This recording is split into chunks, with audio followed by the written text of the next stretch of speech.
Leanne Smith and I'm the Director of the Whitlam Institute within Western Sydney University, where every day we are working to, as God tasked us, help the great and continuing work of building a more equal, open, tolerant and independent Australia. We do this in part by demonstrating the contemporary relevance of the Whitlam government's legacy. And this is certainly the case in relation to promoting equality, social justice, the provision of social services and disability support. In 1972, the Whitlam government added a raft of new and dramatic initiatives to social policy framework at the national level.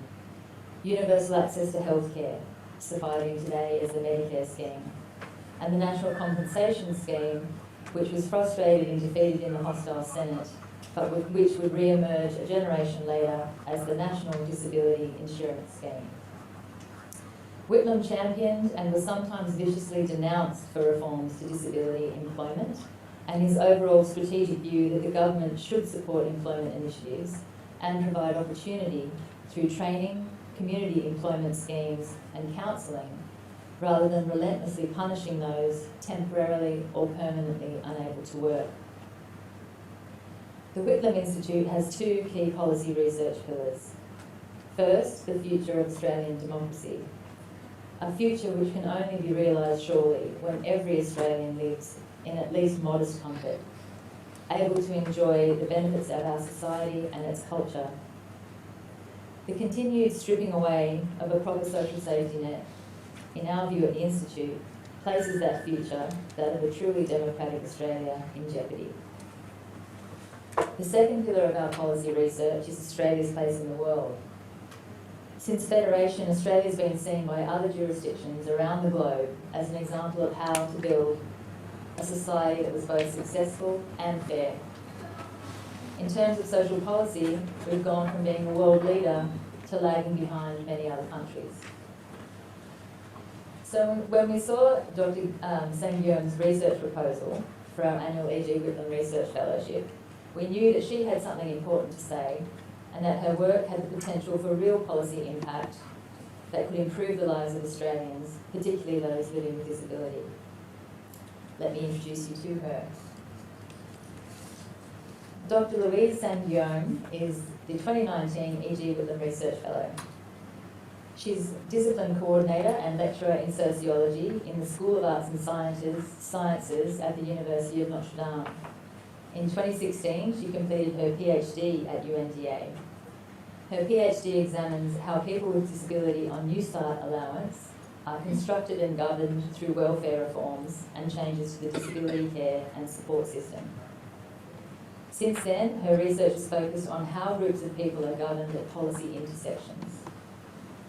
She's published on how Aboriginal and Torres Strait Islander peoples with disability are regulated through income management, as well as how impairment is produced through the offshore detention system for those seeking asylum. In sum, her work is focused on race and disability as social categories shaping the lives of those at policy intersections in Australian social policy. Winner of the Federal Parliamentary Library Summer Scholarship in 2014, her project at the Whitlam Institute continues her research investigating the experience of people with disability on Newstart allowance, focusing in particular on those in Western Sydney, and whether they are eligible for support under the NDIS.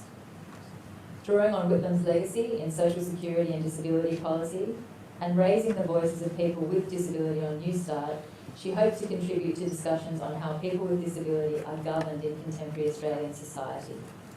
Her research was presented to the Senate inquiry into the adequacy of Newstart in 2019. Please join me in welcoming Louise.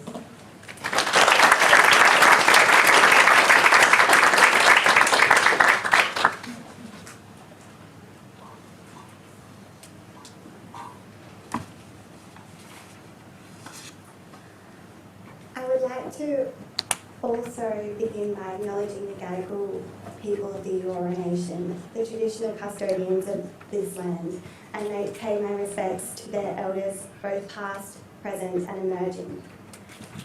Secondly, I would like to thank you all for coming today, to thank the panel members for their time and their contributions to our discussion.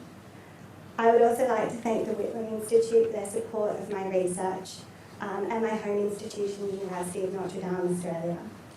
Finally, and most sincerely, I want to thank those who spoke to me, who trusted me and shared their experiences with me living on Newstart. I also wanted to thank those who shared and promoted my call for participants because they believed in the importance of my research and wanted to ensure that there is change in this area. I just want to make a note about the slides that I have up. They are going to be largely the participants' voices, so the quotes from the interviews, as well as the recommendations that go alongside the point that I'm making. So they're going to be different from what I'm saying. So if someone has a visual impairment and isn't able to see the slides, then come and see me afterwards and I can ensure that you have a copy of them at a later date.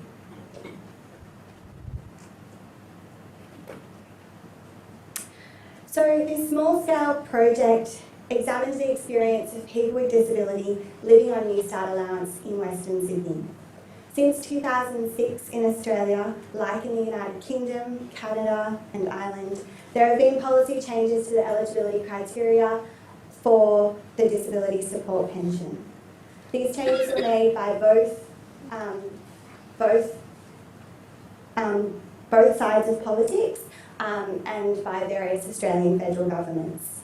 And this has meant that some people with disability who were previously eligible for the disability support pension no longer are. Instead, they have to apply for an alternative payment. A lot of people apply for Newstart allowance, which is the unemployment payment, or are kind of forced onto Newstart allowance if that's what they need for income support. These changes have meant that there are an increasing number of people with disability on Newstart allowance. As at September 2019, there were 295,889 people with disability on Newstart allowance, or as they're categorised in the system, people with a partial capacity to work. That is approximately 43% of the Newstart allowance population. Approximately 31% of these people live in New South Wales, and the highest recorded first medical condition is a psychological or psychiatric impairment, so approximately 42%.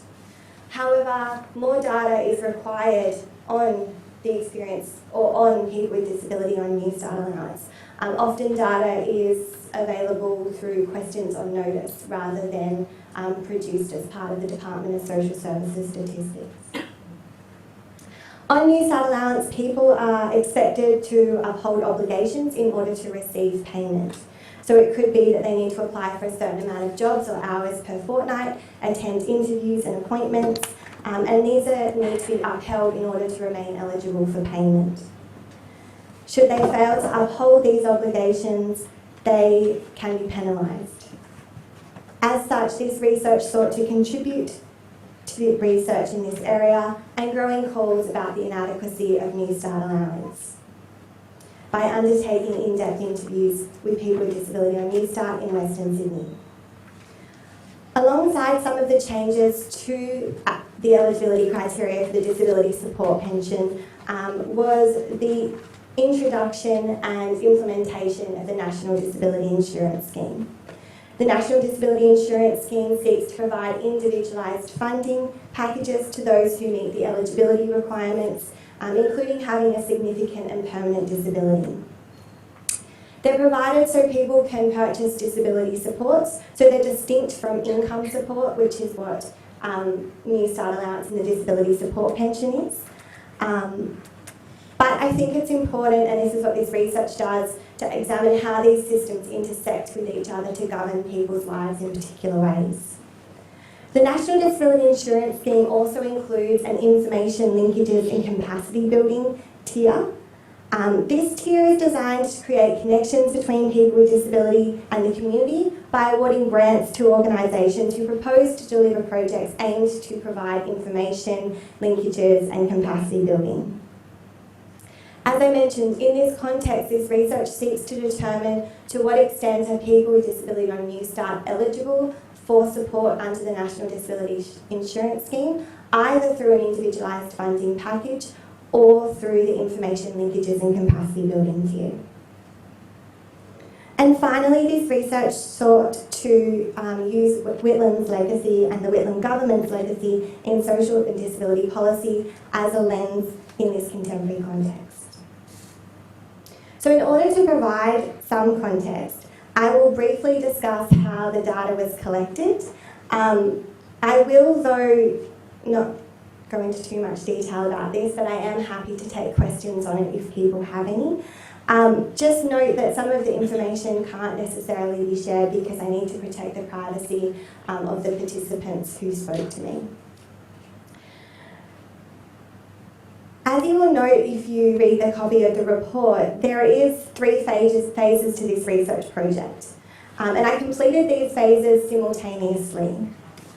So the first phase was in order to understand the legacy of the Whitlam government in terms of social and disability policy. I interviewed a key member of the Department of Prime Minister and Cabinet during Whitlam's government. I also looked at key texts from the Whitlam Prime Minister collection at the Whitlam Institute.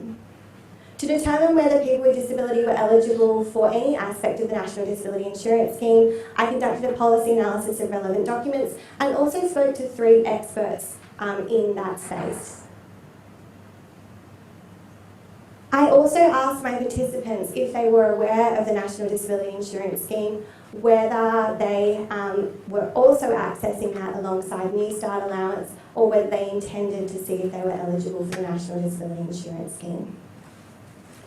And then to understand the experiences of people with disability on Newstart in Western Sydney, I undertook in-depth interviews with people with disability living on Newstart in Western Sydney. I asked them about their experience on Newstart, whether they had applied for the disability support pension, how their impairment or impairments shape their everyday life, and how they go with meeting their obligations for payment.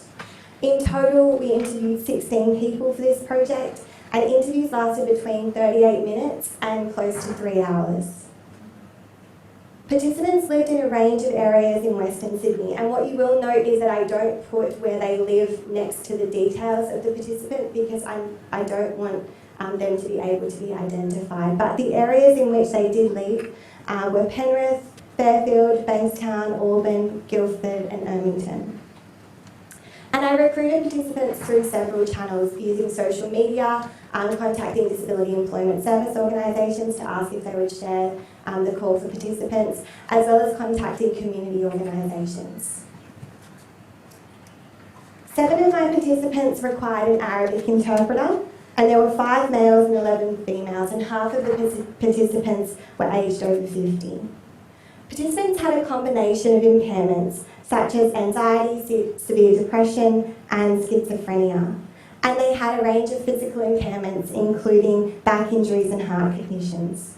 One participant was in a wheelchair as a result of having polio as a child, and another had an intellectual disability. Many people had multiple impairments as well. Participants were also given a $50 gift card for Coles Myer in acknowledgement of their time and contribution to the research.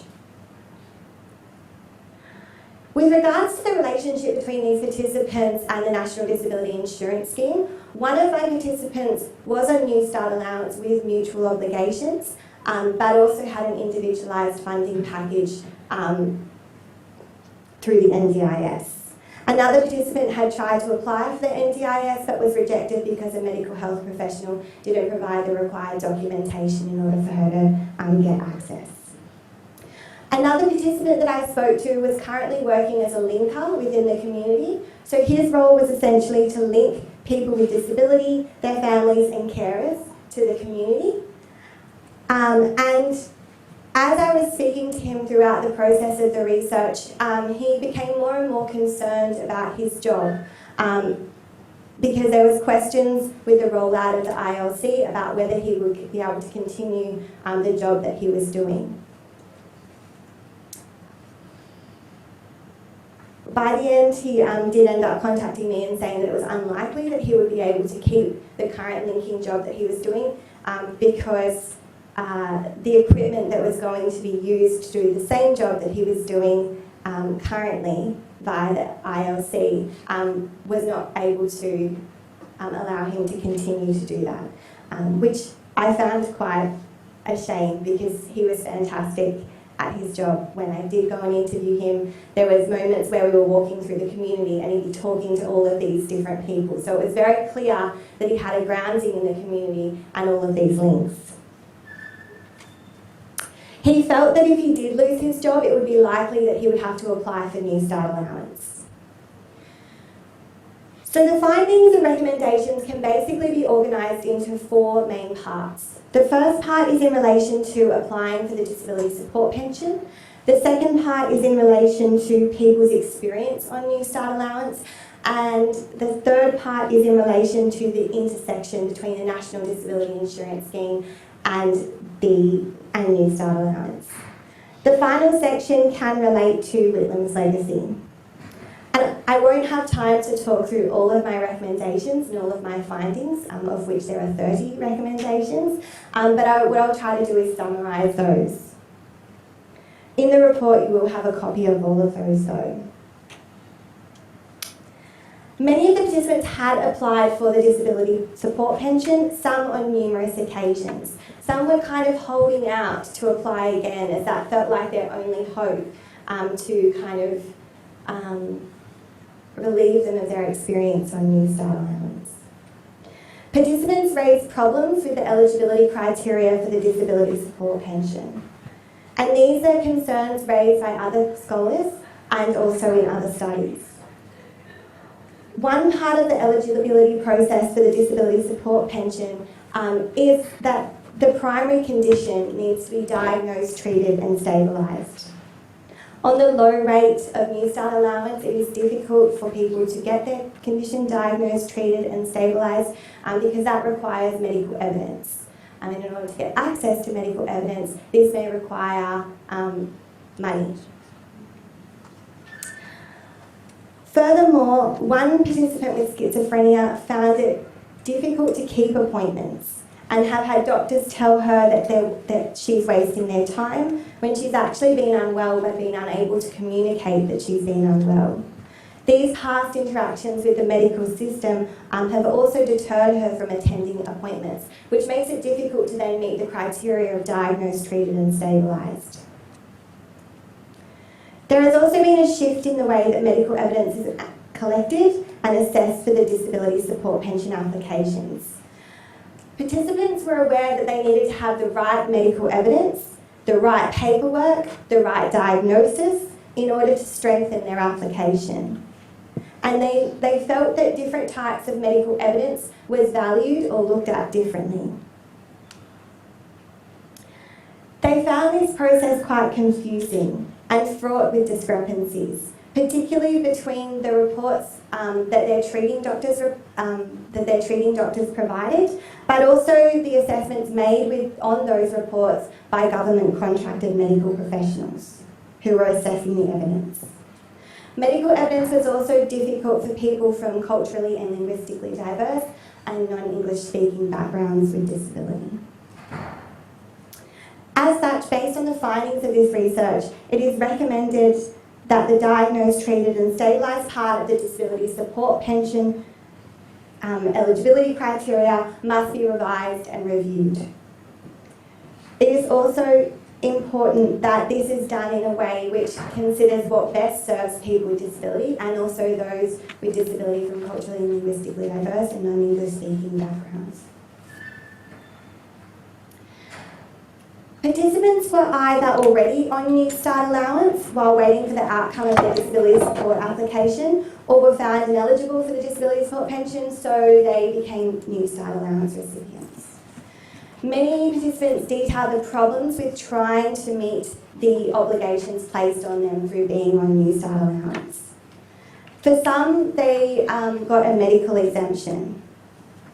Sometimes these medical exemptions for an extended period of times, and often, or sometimes for some participants, this is on multiple occasions. It's important to note, though, that a medical exemption doesn't necessarily completely exempt someone from their mutual obligation requirements. It could mean that their plan is revised, they might be slightly reduced. Some of the participants were frustrated with the rules to seeking a medical exemption, with a couple explaining that there was only a certain amount of times that they could write the same reason as their justification for seeking a medical exemption. This is consistent with the findings of Fitz and Salgatti. Although medical exemptions are meant to cover temporary incapacity, medical exemptions became an important way for people with disability who receive Newstart allowance to get some relief from their mutual obligations and tend to their medical needs.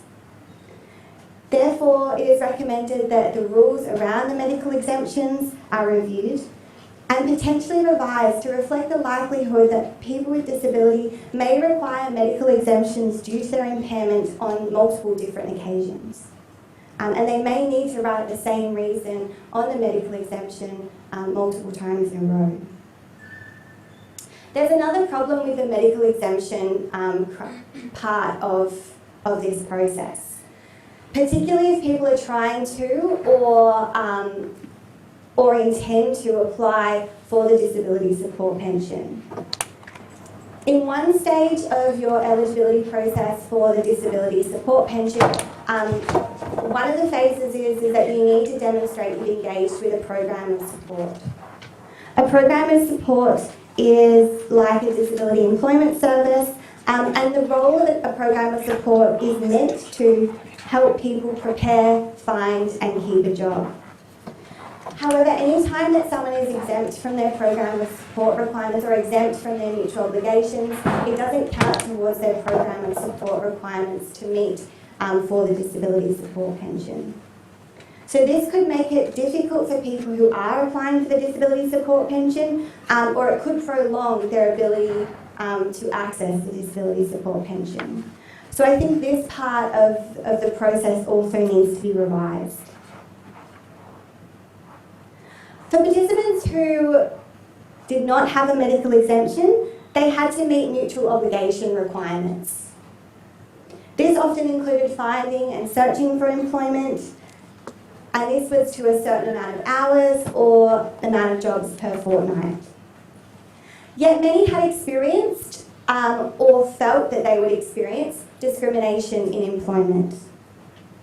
And though the department currently provides training on disability discrimination in the workplace and awareness training for consultants working in the employment space so that they can work with employers to ensure that disability discrimination does not happen, disability discrimination is embedded at a societal level and is well documented. For example, the Australian Institute of Health and Welfare in 2019 found that people with disability are less likely to be employed than people without disability. And the Australian Human Rights Commission Willing to Work report also talks about disability discrimination. Participants also described how disability discrimination for some of them also intersected with age discrimination and racial discrimination. And this was also supported in existing studies and existing literature, the intersection of discrimination. Scholars have also noted the physical barriers which impede people from accessing employment, things like inaccessible information, public transport and buildings. Therefore, the system needs to recognise how disability discrimination could be experienced by people with disability and shape their access to employment. It should also recognise how disability discrimination can intersect with other forms of discrimination to shape employment outcomes in particular ways. One participant also raised problems with the structure of employment, which is not designed to accommodate someone with multiple health conditions which require regular and often unplanned medical attention. Many also felt that finding a certain amount of jobs or a certain amount of hours and reporting this every fortnight did not necessarily result in successful employment outcomes, particularly without adequate support. I think one of the participants actually referred to it as kind of busy work. In general, participants found that Centrelink, or now Services Australia, does not necessarily support them. One participant spoke about how he struggles with reading and writing and would really benefit from one-on-one communication when he's engaging with Centrelink and Services Australia. He did acknowledge that perhaps they're unable to provide it because there are so many people seeking help and seeking support, but nonetheless he felt that that would be beneficial to leading to employment, but also his engagement with the system as a whole. Generally, this gap was filled by others, such as support services provided by the New South Wales Government, sometimes for that purpose, but often not for that purpose, sometimes by community services and sometimes by family members. The participant who did have an individualised funding package from the NDIS had a support worker who helped her to report her requirements, despite the support, this not being part of the support worker's role, because it wasn't the disability which made it difficult to complete the reporting requirements. There was other things such as English as a second language and being unable to use a computer, which kind of played into this context. With regards to employment service providers, some participants had really positive experiences and others suggested that they received little support or the jobs that they were expected to take did not necessarily reflect their capacity. People with disability on Newstart can access Job Services Australia, so essentially like a mainstream employment service providers, but they can also access disability employment service providers for assistance. And while disability employment service consultants are required to have discussions with employers about the needs of their clients with disability so that loss of employment is avoided, the problems with disability employment service providers is documented in existing literature. For those who spoke of positive and supportive experiences, they spoke of providers who understood and who were lenient.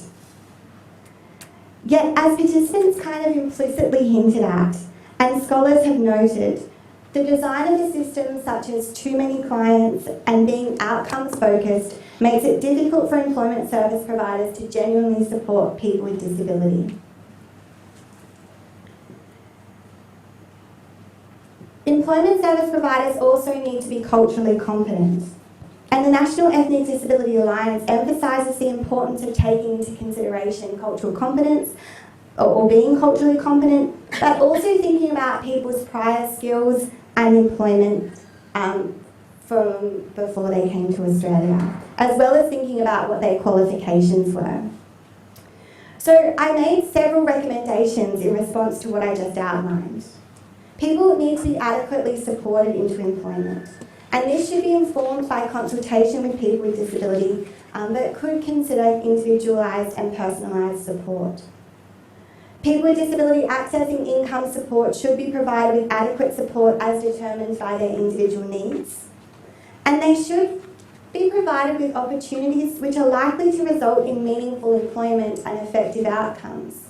As you'll see later on, a lot of the participants wanted to work. They wanted meaningful employment. It's also important that we think about job investment and job creation, particularly perhaps by the government at large, but also the private sector. Some of the participants recognise the changing nature of employment in Australia, and a couple of the participants spoke about how if recent graduates are finding it difficult to find employment, it was kind of like they were saying, well, if recent graduates are finding it difficult to find employment, then what about us? That's how they were framing it. The job service provider system also needs to be redesigned to particularly consider the needs of people with disability on Newstart and people from COLD and NESB backgrounds. Employment service providers should also be supported to support the needs of people with disability, even if this does not directly relate to employment. So I did speak to one employment service provider who was trying to work out how she could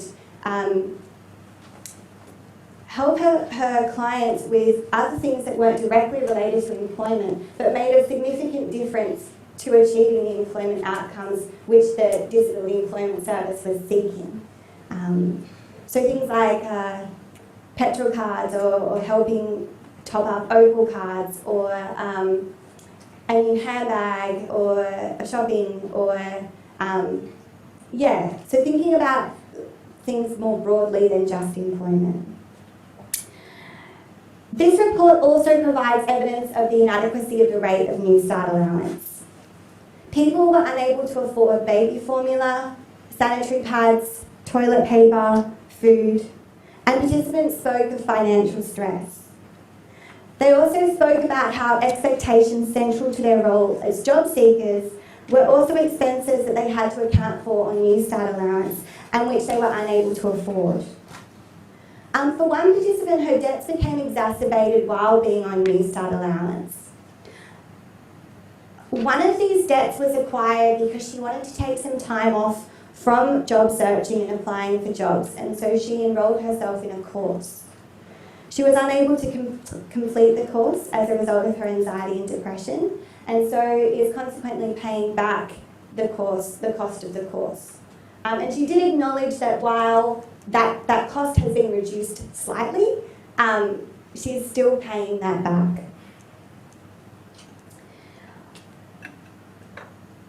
For many participants, the low rate of Newstart allowance meant that they could not afford medication, or they would have to choose what type of medication they would buy. They couldn't afford to attend medical appointments or hire or buy necessary specialist equipment. So one of the participants required a face mask so that she was able to breathe properly at night when she was sleeping. The cost of the equipment was $2,000, and she was able to hire it, but then realised that the cost of hiring it was not affordable, and so she's currently going without.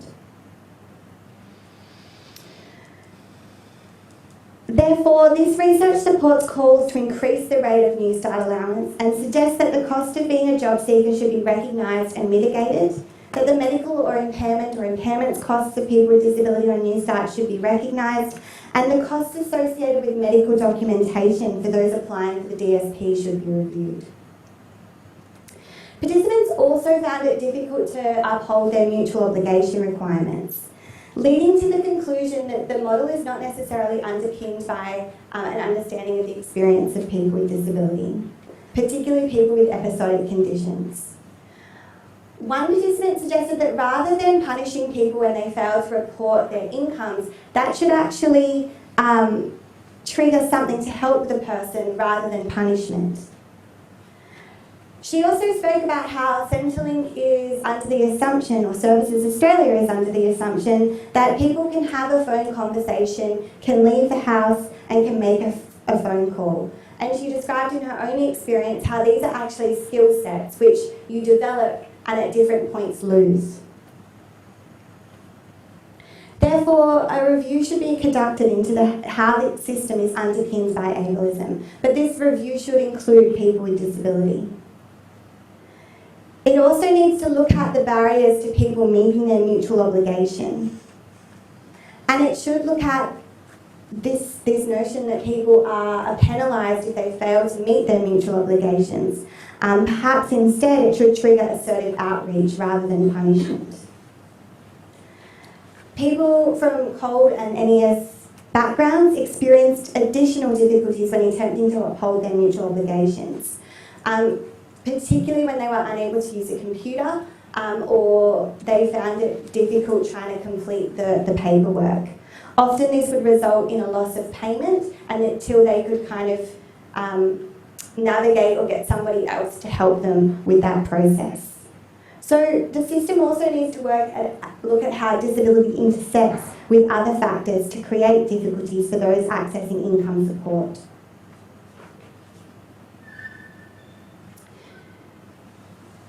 I also found that people's experiences or people's impairment or impairments were either exacerbated or there was additional impairment created by the system, and this has also been found in other research.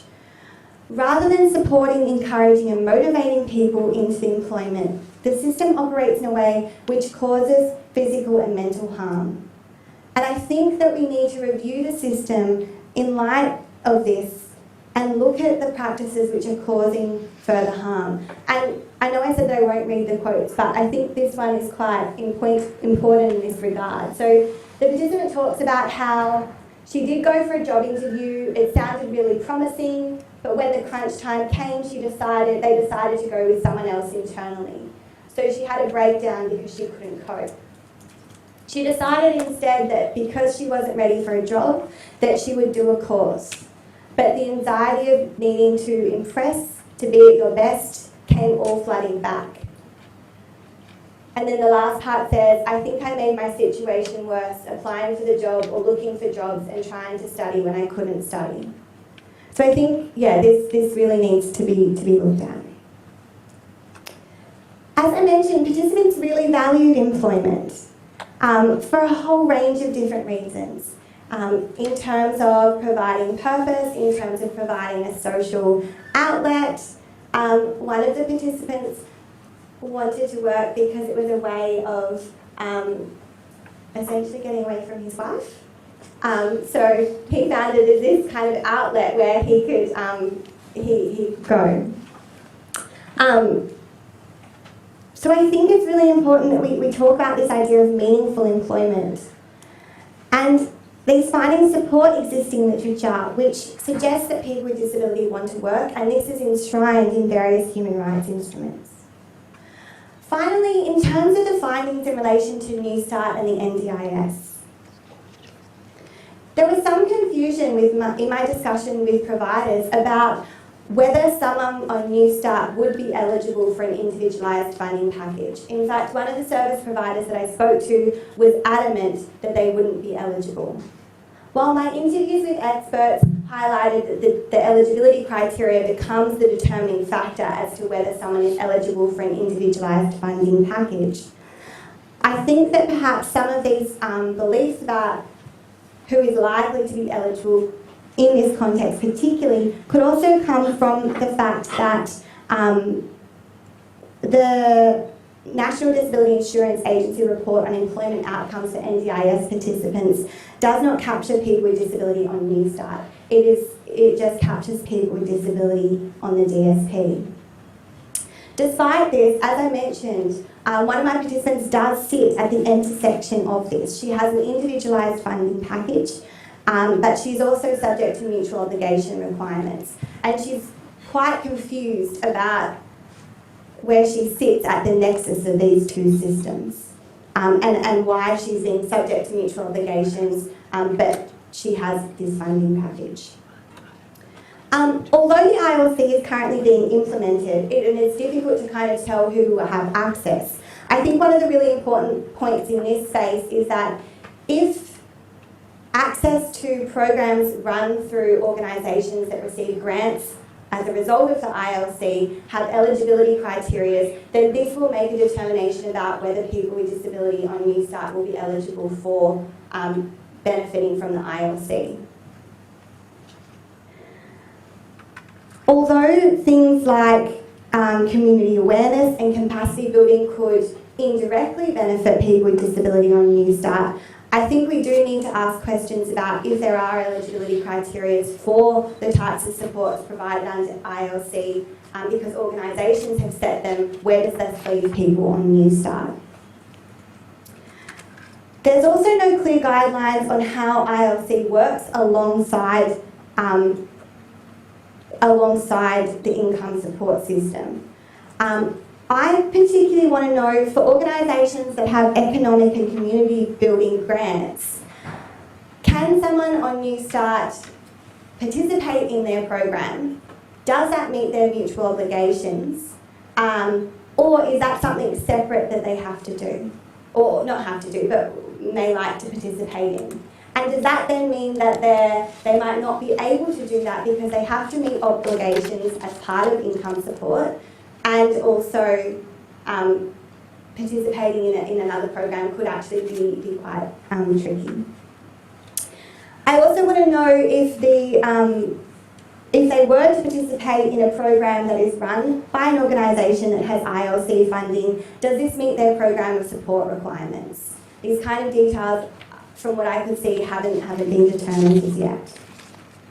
I also think that there should be a note of caution, particularly as a result of that experience of the participant who was at risk of losing his job as a result of the rollout of the ILC.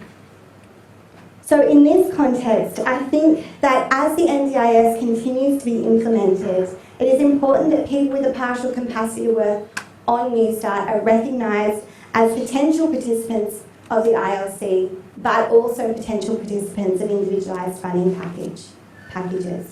I also think that we should do some assertive outreach to make sure that they are getting the supports that they require through the NDIS if they are eligible, either through ILC or an individualised funding package. And I think there does need to be, although there's a discussion about them being separate systems, I do think we need to think about how they do bump up against each other and how they do intersect with each other, because there are people who sit at this intersection and are governed by both. And they both in some ways seek to enable social and economic participation in some capacity. So I think we do need to work that out. Overall, the values of the Whitlam government, including equality, dignity, fairness and human rights, need to underpin this space. Because it is clear from my research and from existing research that the experience of people with disability on Newstart is problematic and many are living in poverty.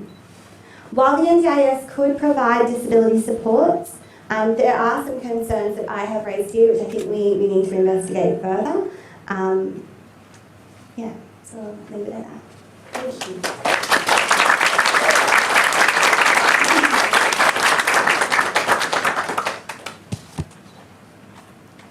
Thank you so much, Louise, for talking us through your research, and I think everyone has got a copy of the report. I don't know how you're getting home this evening, but I'm sure it will make good commuting reading on the way home. We're now going to hear some responses from our distinguished panel, and first of all, a huge thank you to all three of you for joining us this afternoon. Let me introduce you to each of them now.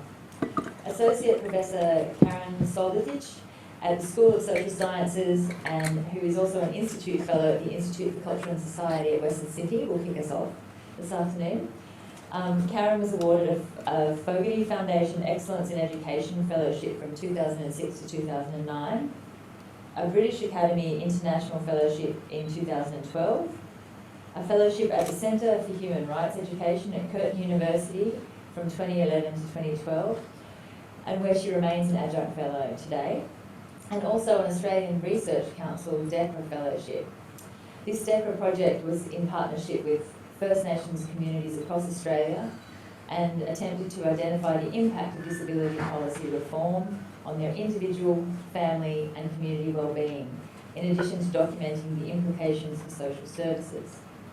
The results have been widely taken up by civil society and central to a national advocacy campaign to advance socially just reforms in Australian social security, socio-legal policy and programming for Australians living with disability. In collaboration with the Australian Federation of Disability Services and Victorian Legal Aid, Karen is the co-chair of the National Roundtable on Disability Policy Reform. She obtained her PhD with distinction in 2010 from the University of Western Australia. Our next responder will be Penny Dakin. Penny was appointed as CEO of the Australian Research Alliance for Children and Youth in January 2019, having acted in that role since mid-2018. Penny has previously worked as General Manager for Policy and Strategic Engagement with the RACI, and has worked in a number of roles in organisations including Insight Consulting, the Australian Government Department of Health, and the Village for Every Child. Penny also sits on a number of other boards. She's passionate about ensuring young Australians, regardless of their background or circumstances, receive every opportunity to reach their potential. And she's a firm believer in RACI's unique role as a driver of collaboration and a leader of alliances to help achieve this. And our final respondent today will be Violet Pritchard.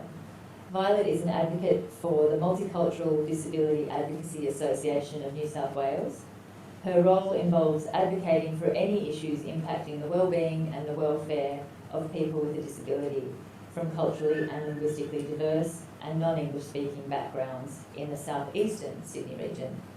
She's a mother and a grandmother with a diploma of community services and experience in accounting, banking and running her own business. I wanted to just say before we go to our first responders though that we were a bit sad to say that another panellist who was going to join us, Associate Professor John Gilroy, has had to send his apologies for the panel today. We were really looking forward to his participation, because he's raised some important points about the research findings that Louise has made, and we think they're worthy of consideration for any future research in this area. Maybe most pertinently, he raised the need for research to engage with the experience of Aboriginal people with disability in Western Sydney. He noted that there's a significant and important history of advocacy, activism, research and initiatives in Western Sydney by Aboriginal people with disability, and that First Nations people with disability experience systemic discrimination and have a distinct experience in the social security and disability support systems. He also wanted to make clear that for much of our history, Aboriginal and Torres Strait Islander Australians have been excluded from the safety net available to others. First Nations people still face discrimination and punitive conditions in the social welfare system that don't apply to other Australians. So we were very grateful for his feedback, and again, sorry he couldn't join us this afternoon. So each of our panellists has about 5 minutes to make a response, and then we're going to open up the discussion to all of you. So Karen, would you like to lead us off? Either here or there, whatever you're comfortable with. Come on up. It's great under the spotlight. I just want to say thank you for saying my name correctly. That's such a rare occasion. Croatia, former Yugoslavia. Yeah, okay, that's why. Thank you. Thanks so much for having me here today, Louise. And prior to beginning, I would like to acknowledge that today's presentation is occurring on the unceded lands of the Gadigal people of the Aurora Nation, and pay my respects to elders past, present and emerging, and also recognise their ongoing struggles for rights, sovereignty and just reparations. I did inform Louise that I would largely respond to recommendations 1 to 10, particularly in relation to the application process and the lived experiences of interviewees from Western Sydney, who in her report actually largely represent my community as a child of migrants who was brought up in the Western Sydney. So John's comments I always find around the Indigenous community, I always find interesting when people are commenting on the cold community in Western Sydney, because that's my community. Largely these recommendations mirror my own and colleagues' recommendations submitted to the Senate inquiry last year, our presentation to the Senate Community Affairs Committee, where we presented alongside Whitlam Institute, and responses to questions on notice. And of course, I appreciate very much, Louise, thank you for citing my work throughout your report. So that's lovely, thank you. As an academic, our currency is only our citations, so thank you. As outlined, I concur with Louise that the ongoing incremental reforms over the last 15 years to the disability support pension has further entrenched disability poverty by diverting people with disabilities onto Newstart, a significantly lower payment with fewer entitlements and access to support. It is not only unfair and unjust, but it actually removes opportunities for a life of flourishing, to build a life that expresses one's desires, dreams and hopes. On this note, I would like to refer to my own work in partnership with First Nations peoples with my 3-year national project independently funded by the Australian Research Council. And this is partly in response to John's apology today, because I had a discussion with John and he's asked me to talk about my research. It involved extensive interviews and focus groups with Indigenous Australians living with disabilities, their families, medical health and legal professionals, and disability welfare and carer service providers about the disability income support process itself. And I guess as John has highlighted, this is particularly a key gap in the research, in Louise's wonderful research, simply because the long history of discrimination that they've experienced within the disability support program nationally in all areas of policy. And as you are no doubt aware, actually Western Sydney has the highest concentration of Indigenous Australians across the country. And that's partly because of the processes of settler colonialism and the kind of racialisation that occurs under its management, but also the movement of Indigenous peoples to the western suburbs on the fringes and outskirts of the city area, which has a particular impact on their access to DSP. So I'm going to be quick, but I'm going to raise 4 particular issues from my research, and I'm going to highlight 3 areas that I feel could be implemented immediately to address these. So as Louise has highlighted, there is the issue of the lack of accessibility to obtain medical evidence over extended period of time, which has become a requirement of the legislative eligibility process. And in my research, what I have found is that Indigenous Australians living with disabilities, their families and services, and community legal services have identified that one of the key issues is not just only the lack of access to medical and health services that severely disadvantage them in applying for a DSP, but also the process of racialisation within the medical system itself.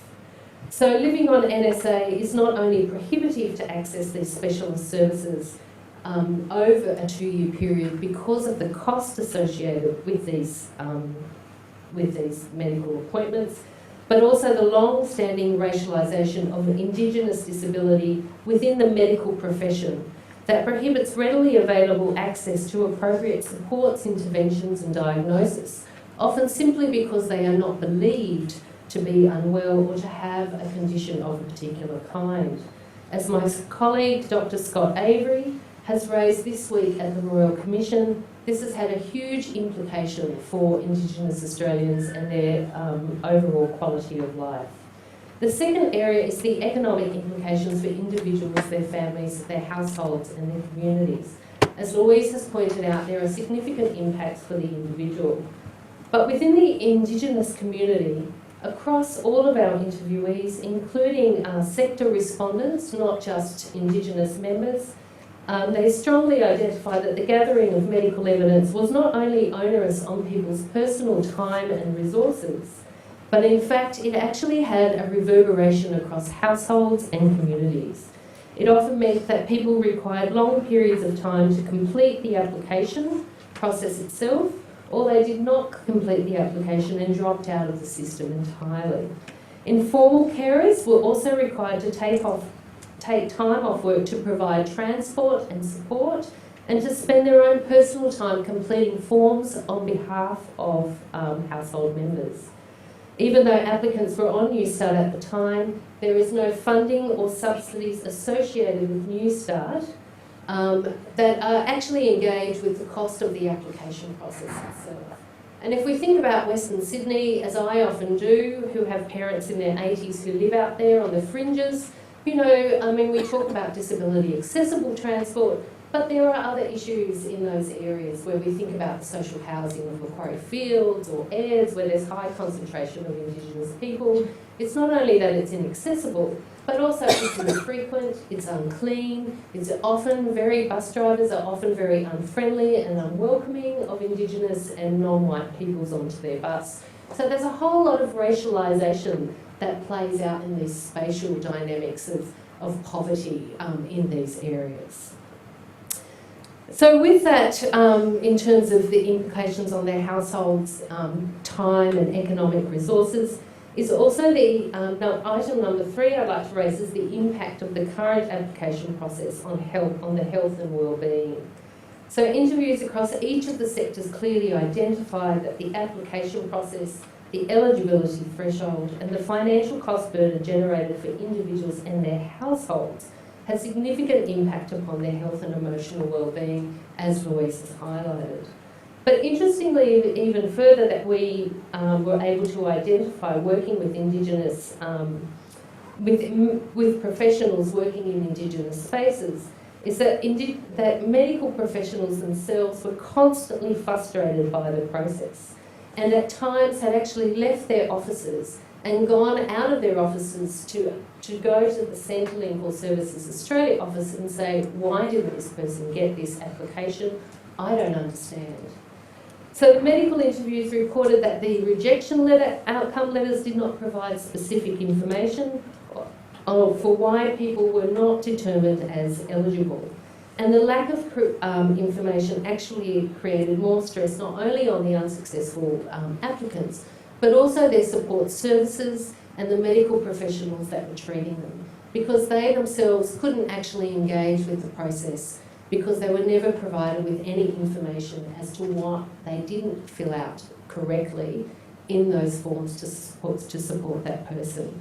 So that it really reverberates through our public system much, much more broadly than just the individual.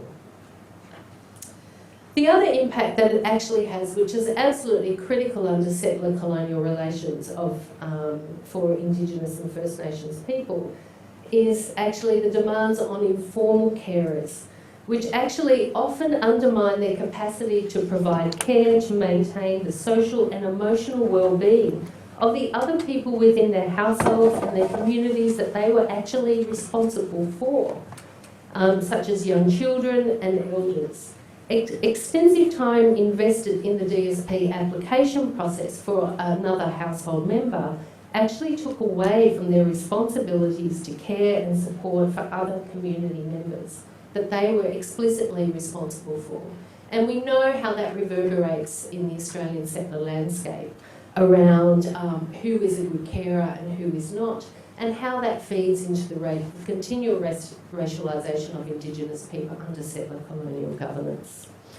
So finally, my fourth area is that what I want to suggest is what the findings actually suggest, is that Australia is in breach of its international obligations in relation to the realisation of rights.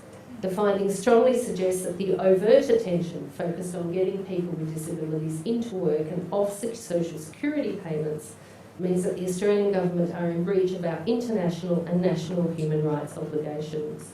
The right to non-discriminatory access to fair, adequate and appropriate social protection as enshrined in the UN Declaration on the Rights of Indigenous Peoples, particularly Articles 21 through to 24, I would suggest is not occurring for Indigenous Australians living with a disability or a severe or chronic health condition. The DSP eligibility process and its inaccessibility denies their right to social protection also within the UN Convention on the Rights of Persons with Disabilities, which Australia ratified in full in July 2008 and therefore has obligations to meet, particularly that of Article 28 in relation to the adequate standard of living and social protection. So if there was 3 articles, if I had the magic pen that I could sign into power today, 3 areas that I would suggest immediate change. One is bring back in the GP, the medical practitioner report. Medical evidence from an individual's treating GP is sufficient, particularly as they have had a long-term relationship with the individual, and therefore they critically understand the ongoing health, disability and support needs of that person. And they have all of that information in a single area. The specialists always feed back to their GP. The GP manages that person's health and disability needs. There's no need for this extensive information when one person holds all of that knowledge. Secondly, to allocate funding and support for all travel costs associated with medical appointments and specialist assessments for DSP eligibility and determination. It would make sense, in my view, and in the medical professionals and legal personnel that we interviewed from the community sector who support Indigenous people going through the DSP application process, that if you're demanding people to undertake these extensive assessments, then you should be funding not only the cost of those assessments, but also the travel commitments to and from to enable those assessments to occur, to ensure that you're not placing an undue burden either on time or resources or other family members, so they can actually meet those medical assessments. Because these are now being self-funded, and particularly in the western suburbs with the lack of adequate transport, where a lot of people who are on DSP actually live, means that they are outlaying quite hefty personal expenditure to cover the costs of taxis and Ubers. And in regional Australia, in some of my areas, participants were actually giving over their key cards to taxi drivers who would then come and pick them up once their NSA payment had been paid a couple of weeks later, so they could pay the taxi driver back. But then that cost an extra fare as well. So it just created, going for all these tests and things where you think about where people who live in poverty on an NSA actually live, the whole transport issue actually creates an additional cost burden that's not even considered in the administration of these regimes. And finally, maximise the assessment time to 3 months. One of the things is the anxiety and the mental distress that's actually created through waiting times. So during which time individuals are exempt from all Newstart obligations to ensure that individuals and their households maintain their social, emotional and economic well-being. And finally, I'd like to thank Louise for undertaking an excellent report and research project. Thank you.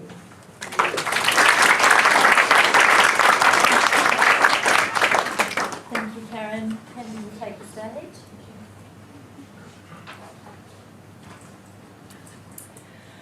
I also want to add my thanks, Louise. I'm very privileged to be here for a number of reasons. And the first reason I feel privileged to be here is I'm a person with a disability. I'm a person who's lived with disability my whole life.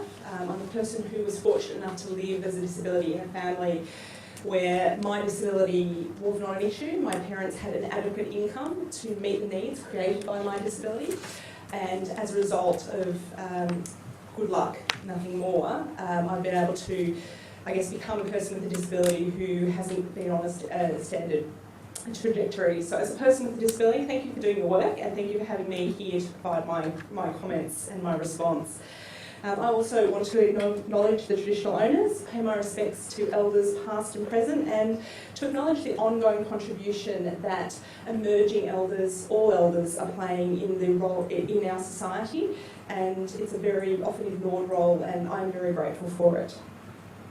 My reflections are a little bit more complimentary. I won't be talking to the recommendations as such, but I want to add a different perspective, and that is that often in these families where an adult has a disability and is potentially on Newstart, there are children.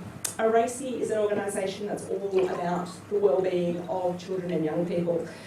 And as part of that, we often ignore as a society the context in which children are growing up. And there are many children around the country who are growing up in families that are impacted by disability and in families that are surviving, and I use that word very deliberately, on the current Newstart allowance. In 2019, ORACI, in partnership with UNICEF Australia and SPRC, completed a study of the longitudinal study of Australian children, and we looked at relative deprivation experienced by children under LSAG. The report was called To Have and To Have Not. It's this. It's available on ORACI's website. If anyone's particularly interested, to come and see me after, I can get you a copy. And what it did is painted a very interesting perspective of what it's like to be a child in various contexts in Australia. Everything that we do at ORACI is built around our wellbeing framework called the NEST. It was developed in 2013 with some funding from the Bupa Health Foundation. And essentially we asked about 4,000 children and young people across Australia and their parents and carers what it took to have a good life. What does it take to thrive in this country? We then took the findings of that really deep qualitative research and we compared it with the findings of a whole heap of book research as well. I'm not an academic, so that's my technical terms. And in doing that, what we found is a beautiful correlation between those things. In fact, the qualitative people evidence actually matched the book evidence perfectly. The words weren't the same, but the implications and the context were. And what that research found was in order to thrive in Australia, children needed to be loved and safe. They needed to have their material basic needs met. They needed to be healthy. They needed to be learning. They needed to be participating, and by that we mean participating in activities in the community, at school and at home, but also participating in the decision making around the issues that impact them. And finally, that they needed to have a positive sense of their own identity and culture. And that wasn't something that was just explicit to Aboriginal and Torres Strait Islander children or CID or NESB children, although it was very relevant for them, but it was actually relevant for all children. Identity and culture mattered. So in 2019, against those domains of wellbeing, we looked at the longitudinal study of Australia's children, and we found some really disturbing things. We didn't specifically look at children on Newstart or who lived in households on Newstart, but we did look at jobless families. We also looked at children themselves living with a disability, and we looked at children who were living in monetary poverty. And in that research, we found that in every aspect possible, children who were living in jobless families were the most deprived of all. They were most deprived across all domains of the nest, but particularly in relation to a couple of indicators that I'll just read so I get them absolutely right. They were particularly deprived in nutrition. Nothing complicated, just eating. They were particularly deprived in their ability to learn at home.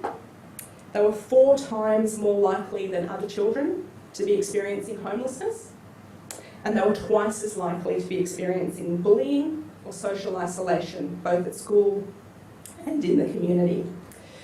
We also took this research and we actually created 2 multiple analyses. We looked at multiple dimensional disadvantage or deprivation, and we looked at deep deprivation. In the multi-dimensional deprivation, what we were looking for were kids who were deprived in 3 or more of those nest domains.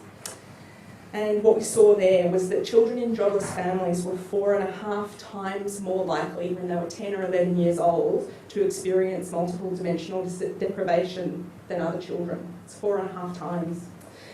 Kids in jobless households were 3.5 times more likely at 6 or 7 years to experience deep deprivation. And by deep deprivation, we're talking about 2 or more indicators in each of those domains that we were talking about there before.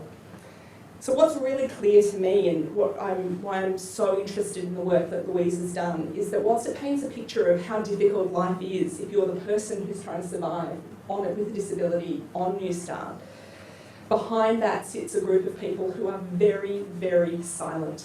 Our Prime Minister talks a lot about quiet Australians. I can't tell you a group of quieter Australians than the children who are living in jobless families in this country. And I think that there is a need for more research in understanding what their lived experience is like. And I think there is the need for us to actually speak loudly and eloquently about that lived experience and to give them opportunities to share that lived experience. If you are deprived as a child, if you start behind in this country, you stay behind, and you stay behind indefinitely. And there is not a group, as we've seen from the ERASI research, who is more behind than kids who are living in jobless families. So thanks, Louise. Thank you for the opportunity to share that, and good luck with whatever is next for you.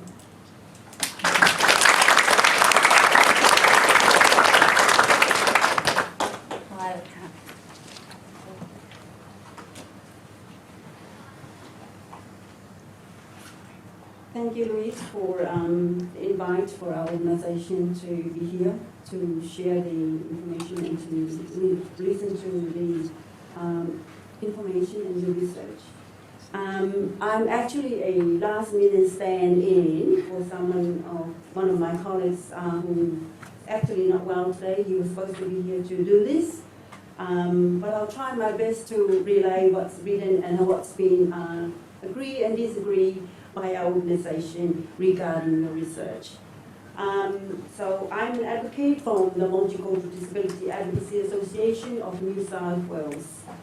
We advocate for the rights of people with disability from cultural and linguistic, diverse and non-English speaking background, their families and carers, for better outcomes and improved access to service, opportunities and participation in the disability sector. We'll be commenting on the recommendations outlined within the research study that focus on the health and non-English speaking background and community. We'll keep our comments short by outlining our experiences regarding the research topic, and we'll focus particularly on recommendations 4 and 15. We will also be giving our decision to whether we agree with these recommendations and how useful the report will be for organizations and others such as ourselves. I begin with recommendation 4.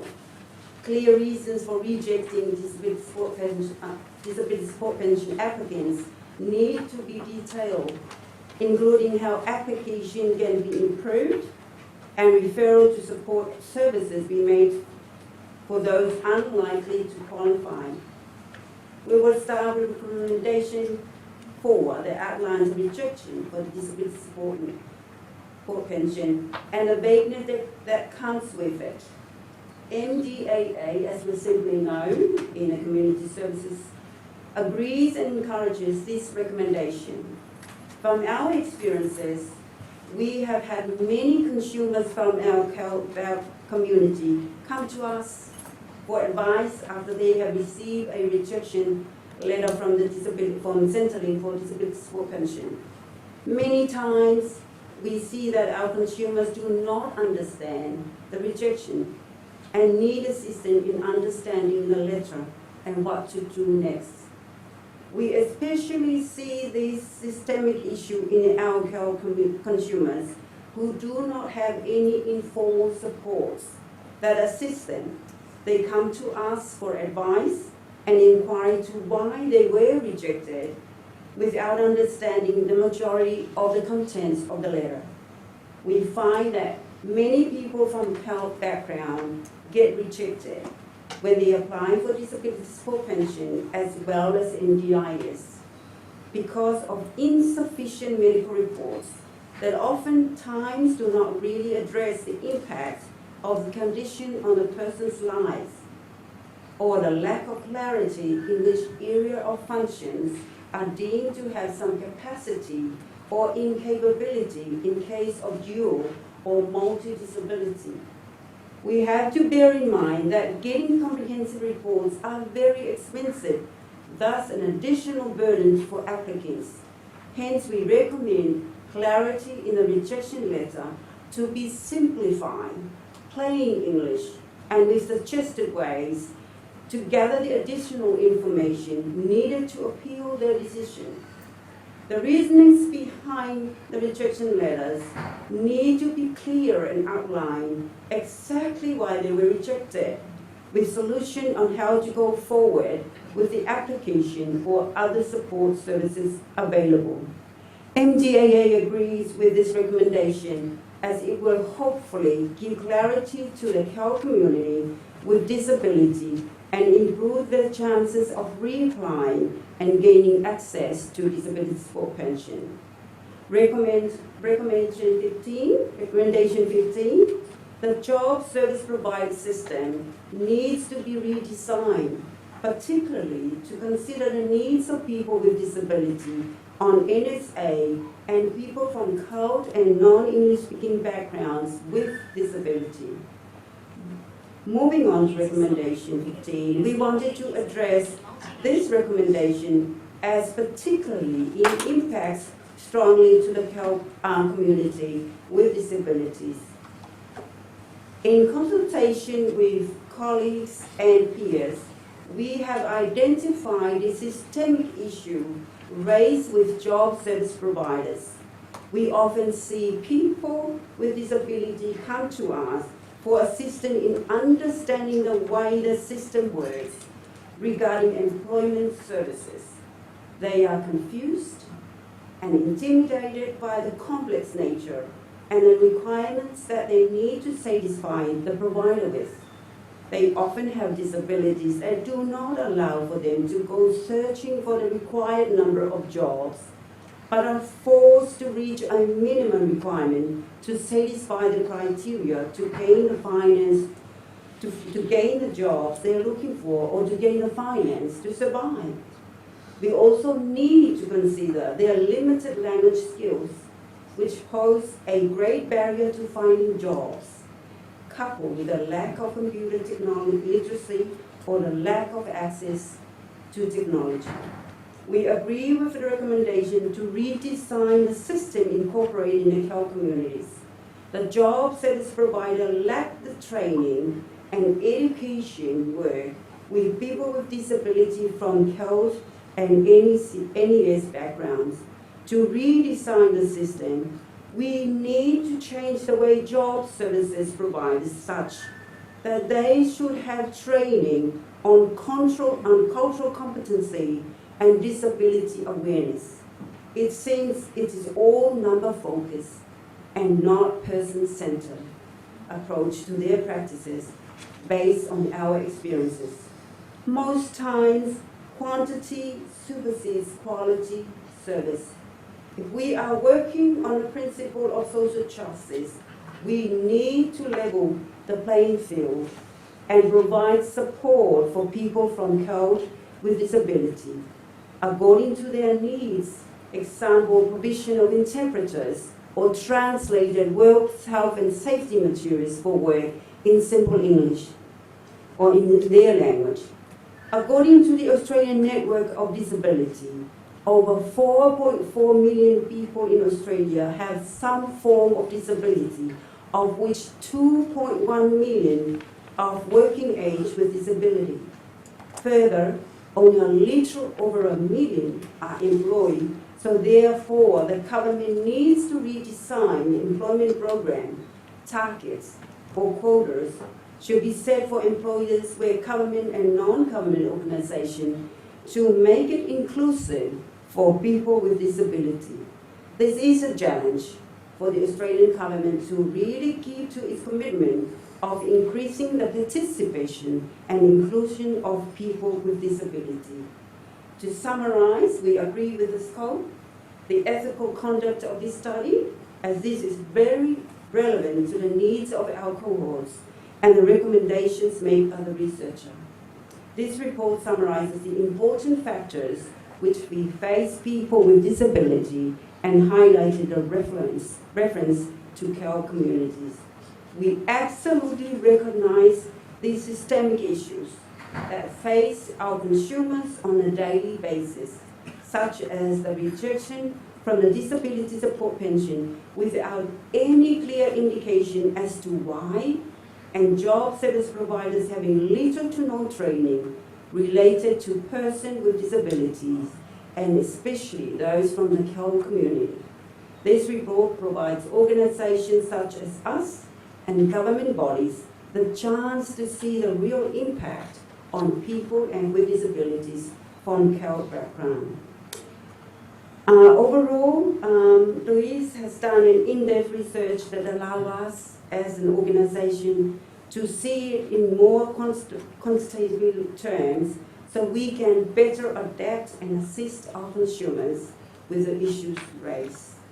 So if you, just a bit of promotion, if you or anyone having any disability issues and you need an advocate to represent, please give us a call anytime.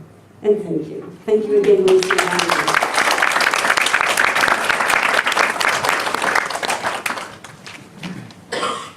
Thank you so much, Violet. That was very impressive as someone who got thrown in to step in at the very last minute. A wonderful contribution. I think all three of those responses gave such different perspectives to Louise's work and to the issues we're discussing. So if someone would tell me what time it is. 4:26. Okay. We have a little bit of time for some feedback and questions. So I'm going to open it up to all of you. If you wouldn't mind telling us who you are, what your interest is, and try and keep your comment or your questions brief as you can. I see a hand at the back of the room. Would you mind waiting for the microphone just so that we can, everyone can hear and we can get you on the recording? Hi, my name is Pauline. I am with Raise the Rate. Also Sydney Coalition Against the Card, which is trying to, that's the campaign against the cashless debit card. But I'm on the DSP. It took me 18 months to get on that. I'm also in a privileged position in that I live in the inner west. I speak English as my first language. and I also have easy access to a library. I was on Newstart before that, so I just wanted to make the comment based on my experiences of being on Newstart and my experiences with my DES. We came in late because partly because of our disabilities, we got lost. But one of the things that I was wondering is if you were recommending that we go back to public, not the privatised job provider network, because to me, that's the problem. I mean, they get paid every time we basically walk in the door. My feeling about, and this is my feeling from based on what everybody else has said about their experiences with their job provider, is they're not very interested in finding us a job because they're more interested in actually keeping us on their books, because that's their job. They get funded. That's where their funding comes from. So I'm just wondering if that's your recommendation. So, for instance, I sent them my resume, and I actually updated my resume myself because they were so bad at updating my resume. They never had my updated resume, and then later I found out from somebody who used to work in a job provider that they actually get paid to update your resume. So I'm just wondering if that's one of your recommendations. Thank you. Thank you for your feedback and your observations. And I was going to say, we'll take a couple of questions, and I'll invite all of our panellists to respond to whichever questions they feel well placed to respond to. So next question, please. Yeah, I'm going to ask a question in regards to page 8 and 9, in regards to method. Just wanting to know, in regards to organizational providers, how come that wasn't, how come you didn't mention them as part of your phase, one of your phases, like in regards to people you recruited? Okay, thank you. Do we have any other questions or comments? Sorry, right in front. So my question's related to recommendation 13 about job creation and investment by government and large public and private entities. And I'm just wondering if it would be fair to interpret that as something of an endorsement for a policy of full employment, similar to what has existed before with the Curtin and Chifley governments, and what is sort of referred to more colloquially now as a full jobs guarantee or a federal jobs guarantee or anything of that nature, and if you would see that as an actual pathway forwards for people living with disability and of cold backgrounds and whatnot. Okay, so we have three questions there for the panel. The first around privatisation versus public systems. The second on methodology for you, Louise. And the third on job creation and full employment. I think I'll have to stop John Filibosca from saying what he has to say on that last question. Over to you, 3, 4. Do you want to start with the methodology question? Yeah. Could you just clarify the part of the methodology section for me again? Yeah, sure. I've only got my draft copy up here, so I'm like trying to... Okay, sure. I see that in phase 2, that you got people who understood the NDIS pretty well. And you got the people with a piece, the PCW on NSA, but what about the organizations that deal with those people? Like, how come they weren't included in the methodology? Yeah. And also the organization, and also extension from her question in regards to service providers. What about their perspective as well to improve the prospects and also the if those rates should be increased? Yeah. So in terms of the question around service providers in relation to people with a partial capacity to work, so why I didn't include them in the research. I think when I originally designed the research, it was primarily to privilege the voices of people with disability on Newstart. And so that is largely what informed the design of the research. In my final kind of section, in the conclusion though, I do say that I think that to extend my own research and the experiences through this project, that having both would be beneficial, because through the research I was inadvertently having conversations with different service providers in different scopes. So I think that that would be an extension of the research if I was to continue it. But the reason that I didn't include it initially was because I wanted to prioritise and privilege the voices of people with disability on Newstart. Okay, and on the other two comments around privatisation versus public systems or on job creation, would anyone like to say anything?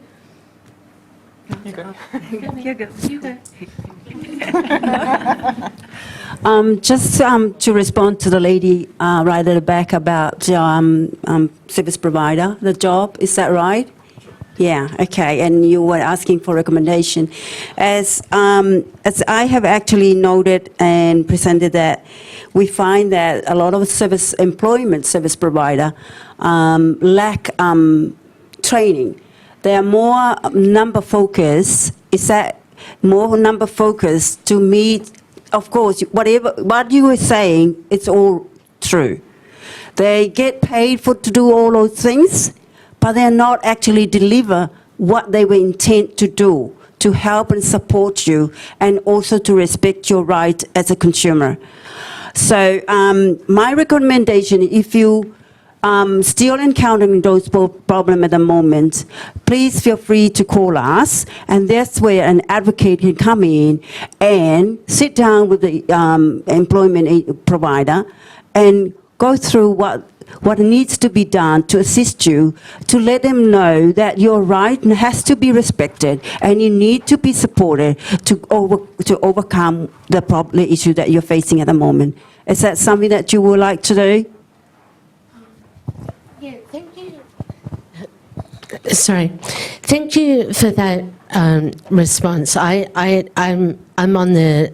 I don't need an advocate right now. I mean, I wish that I did have an advocate with my DES. I mean, I know that I know many people who need an advocate because there are so many complaints about job service providers, and that's why, you know, that's what my question is about. If the system is so flawed since it's become privatised, as you're saying, it's all about KPIs. Why is that not the main recommendation that I mean, it wasn't great before, but I mean, you say that, Louise, that you know some people who've had positive experiences with their providers. I think I know one person who's had a positive experience with their provider, and I'm sort of like, oh, who is that? You know, I would have loved to have gone to them. My the provider that I had the one positive experience with, I mean, they closed down ages ago because they lost their funding. So this is why I'm saying the other main problem is that nobody is monitoring these people.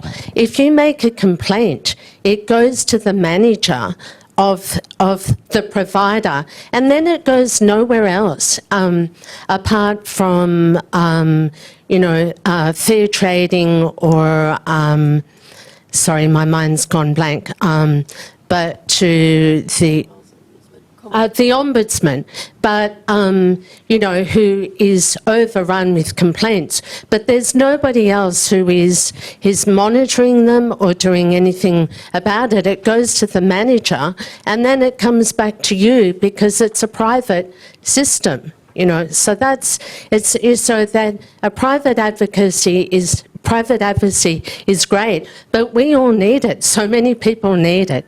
But thank you anyway for that offer. Yeah, thank you.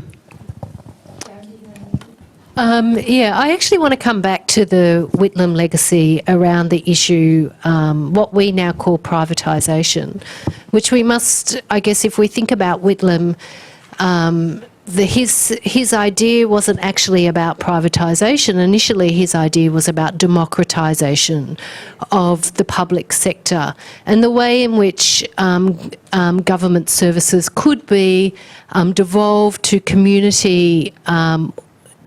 communities at the local level to be responsive to community need. And really that's what, because I do a lot of work in the Indigenous area with Indigenous organisations around a number of my other grants, one of the things that they argue is that we need to separate out the difference between privatisation and community control and democratisation of those services.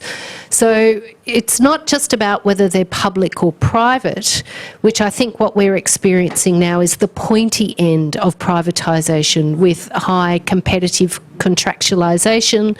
And one of the issues with competitive contracts, there's particular payment forms to promote so-called behavioural reform, which is quite different to the idea of what Whitlam had about community democratisation and devolution through that process. So I think when we talk about privatisation and the public, you know, we need to, I guess, in this particular space, because it is run by the Whitlam Institute, and if we're thinking about his legacy, we need to think about also to what Indigenous people are actually calling for and why they want a process of devolution. And not necessarily competitive market contracting, which is what we see emerge in the Indigenous advancement strategy that came out of the Abbott government, but going back to Whitlam's principal ideas around democratisation and how devolution of government services to community could actually realise a greater democratic sphere in the delivery of social services. And that's particularly important under settler colonial relations because of the legacies that occur with settler colonial governance. So, I don't think it's as simple as a public-private, but I think what we're seeing is the squeaky end or the pointy end of neoliberal privatisation and competitive contracting, which is quite different ideas, particularly if we see the Indigenous community now, that are what they're really wanting is community control over the services that they get, which is really a process of democratisation through devolution. And I think we need to have a rigorous debate around what those differences are and what they actually might mean in practice. Thank you, that was really, really powerful. Penny, do you want to add anything on I just want to sort of add to your point about federal employment guarantees by talking about universal basic wages and the people who benefit most from schemes like that. And from where I sit and the advocacy space that I feel in relation to children and young people, we know that children in places where those type of payments have been trialled, where they're exploring them still and looking at improving how they're implemented, that the benefits are real, and the people who experience those benefits, and I can't speak for disability because it's not the space that I am knowledgeable at all in this, but I can say that children definitely benefit, so a quiet voice definitely benefits in relation to that. We've been advocating for some time now around trialling something like that in a location, specific geographical location in Australia.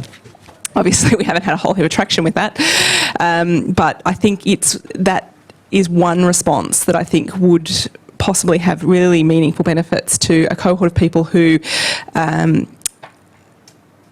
aren't always in a position to be able to do their own best advocacy. Thank you. I'll take one more round of questions. We are eating into your cocktail hour. Let's take one more round. I think this lady's first.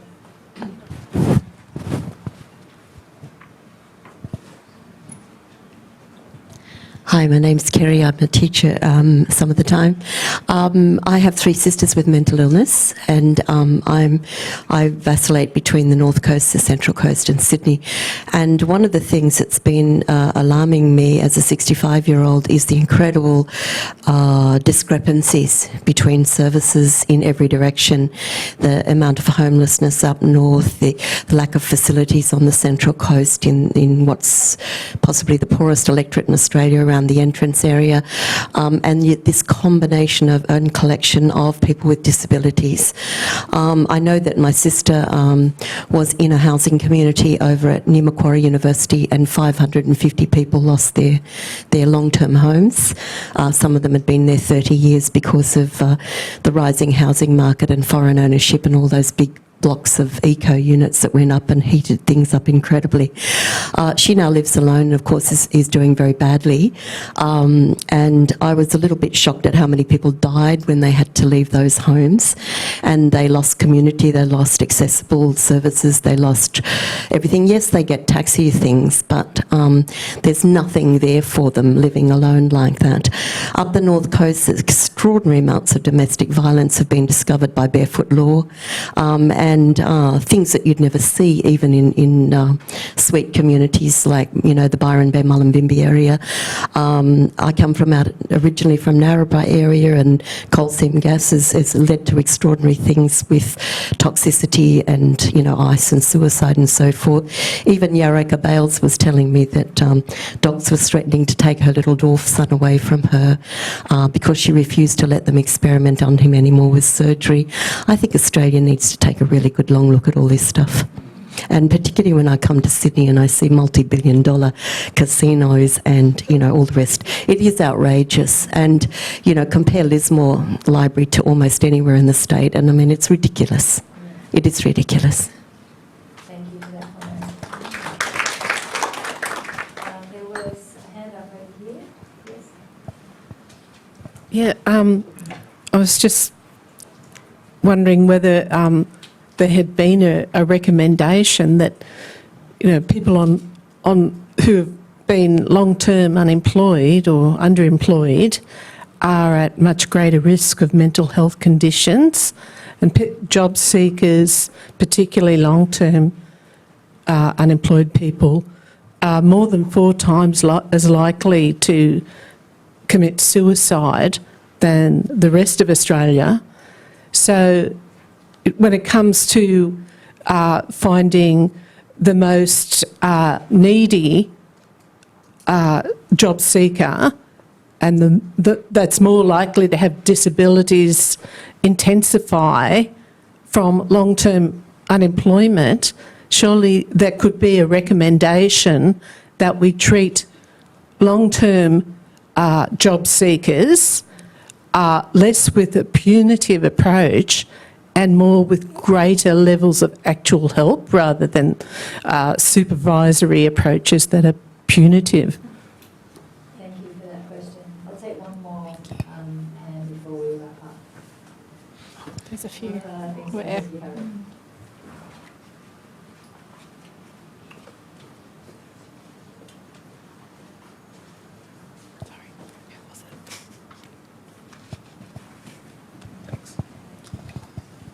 Thank you to all the speakers.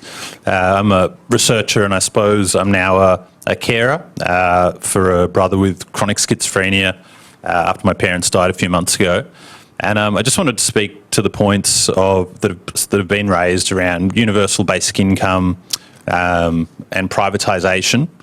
And I suppose just to put a question or a thought to the panel around incentives and disincentives that are built into some of these systems. And the last speaker raised a really good point about the punitive measures that are often sort of built into some of these systems to effectively punish job seekers and people with long-term disabilities. And my own research is looking at workers' compensation, and for anyone who's interested in a more full-blooded privatisation and what that looks like, I recommend reading the Victorian Ombudsman's report, or their second report into the Victorian workers' compensation system, which makes for rather harrowing reading and makes the processes of NDIS seem relatively benign, if that's possible, and I don't say that glibly. But my question really to the panel is, if it seems there's these sort of incentives and disincentives built into these systems, which can be quite punitive, and also if I think of someone like my brother who has, an unchanging kind of psychotic state, God forbid he might improve in any way, and pretend he hasn't worked or had any social engagement for 20 years, but God forbid he should improve at all and have some wish or some capacity to engage in the workforce or anything like that, because there is a profound disincentive for him to do that, because then his disability pension status would be in jeopardy and potentially taken away. So I wonder if, even if this is ostensibly a public system, it has some of the same logics as the private insurance model, which is based on, incentives and disincentives and trying to manipulate people's behaviour. And so my question is, do we need something like a universal basic income where people have a guaranteed level of basic security, so that if potentially they improve a little bit, or if they're struggling and they have no scope for improvement, they're able to just participate as they're able without fear of being either punished for not fulfilling certain obligations, or in an alternative way, punished for getting better or improving in their function. Is it possible for people to have adequate care under this system of incentive and disincentive? Thank you very much. Louise, do you want to start off on any of those? Thank you for your comment. I think it's, an extremely important recommendation. I don't make that recommendation directly, but I do speak to existing studies and evidence which does suggest that long-term unemployment does have significant impacts on people's mental health. And the data shows that people with disability on Newstart are generally on Newstart for longer periods of time than Newstart allowance population in general.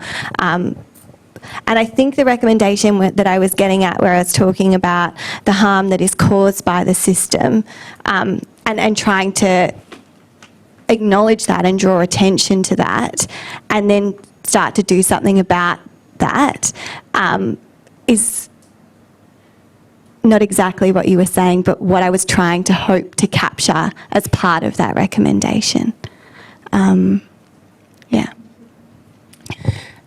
If it's okay, I'd like to speak to the point up here, and I'd like to talk a little bit about systems, because it's a word we've thrown around a lot this afternoon. And I'm not suggesting that's the case in this group, but it is a word that we use really badly. There's no other way of saying it. And we use it to describe something that is often not a system. And therefore, there are things that systems have, and often the thing that we're complaining about, or that we're seeing faults in, is because the system isn't actually operating as a system should. And often there are multiple systems, and what we're doing is ignoring the intersection points of those systems. And I think that was one of the really nice things about the work we talked about, people who, and you're one person who sits in that really unique spot as part of your research, Louise. The problem with systems is that they tend to be built on the service system, and they tend to be built around a specific issue and how we're responding to that specific issue. And very, very rarely are they actually thought about in the context of the holistic nature of what it takes to be a human and to live in the societies that we live in. It's one of the reasons why I love the NEST framework that I spoke about, because it talks about the multi-dimensions of what it takes to have a good life, and underpinning each of those dimensions in relation to children and young people, there are multiple systems that operate. And I think the problem that we have in society broadly, I think it's in disability, we've been talking about it a lot in the work that I do at the moment about the early childhood and early childhood development, is that the key joiner bits of those systems don't talk to each other well, or we've changed the way they operate and turned them into competitive contractual arrangements instead of being relational, or the things that we know work really well. And so I think what we need is to have better conversations about the systems that we're operating in, and we need to acknowledge that maybe what has to happen is repair to those systems, and ideally better linkage and better connections across those systems. And I think you're right. I think we don't do it well, and there's a lot of room for improvement. Anyone else in the panel like to respond? Yeah, I just want to respond to Seamus. The way he spells his name always confuses me. It's not your fault. It's me being the child of migrants who doesn't have English as a first language. So one of the things I guess I want to say is the spectrum. And when we talk about basic universal income, I've just completed a very interesting book that is pro-universal income from the far right to the far left and everything in between. And when we need to talk about universal income, I think we need to be nuanced about what we're actually talking about. If it's just a basic payment and then withdraw public services, then people like your brother will be much worse off. Where if it's a basic payment that continues investment, social investment across these necessary and vital public services, then that's a different scenario. And then also, one of the issues for me as a disability scholar and working in the Indigenous space is it really doesn't address, the structural inequalities that have emerged historically. So one of the things that I find really interesting, because it's mostly European scholars debating in this, they come from a very Western European or North American perspective where they don't consider the issues of long-term, colonial injustice. And so how does that actually set up particular inequalities? And so having the idea of a universal basic income, so then how do you address disability within that? Because we still have inaccessible buses, we still have people who live in poor areas, particularly in Western Sydney, where public transport is not only inaccessible, but it's extremely infrequent, and therefore they have to pay, so how do we address those gaps? How do we address the fact that, for Indigenous people experience not just personal inequality, and this is one difference that I have found in my research, is that inequality, because of long-standing colonial rule for Indigenous people, not just affects one person and one household, but if I get in trouble, I can go and see my parents, or I've got some extended family member. Most Indigenous Australians living with disabilities don't have the luxury of being able to reach out to an extended family member. So how is the universal basic income actually going to address those broader structural issues?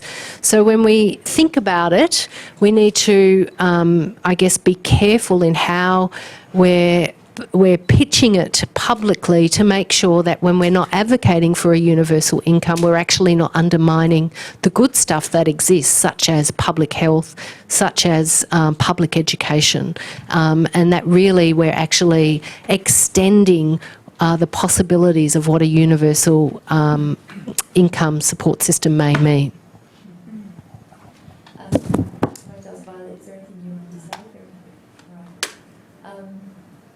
Well, we're over time. I wish we could stay a bit longer because I think this conversation could go in lots of different directions. Already we've seen in response to Louise's paper perspectives related specifically to children, to CALD and non-speaking background communities, to First Nations Australians. And some of the feedback from you around UBI or the evils of privatisation and other things. It's been really rich, and we'll do a summary of the conversation, I think. We've also recorded it, so if anyone wanted to come along and couldn't be here, we'll be able to share it that way. It just leaves for me to say thank you again to our panellists for coming from far and wide to join the conversation, and especially a huge thank you to Louise for being such a wonderful colleague, for doing such a brilliant job with this EG Research Fellowship. I'm going to say it's the best we've had, and we're very honoured that you joined us to do it. And we hope you'll stay with us as a fellow of the Institute so that we can keep collaborating into the future. Well done.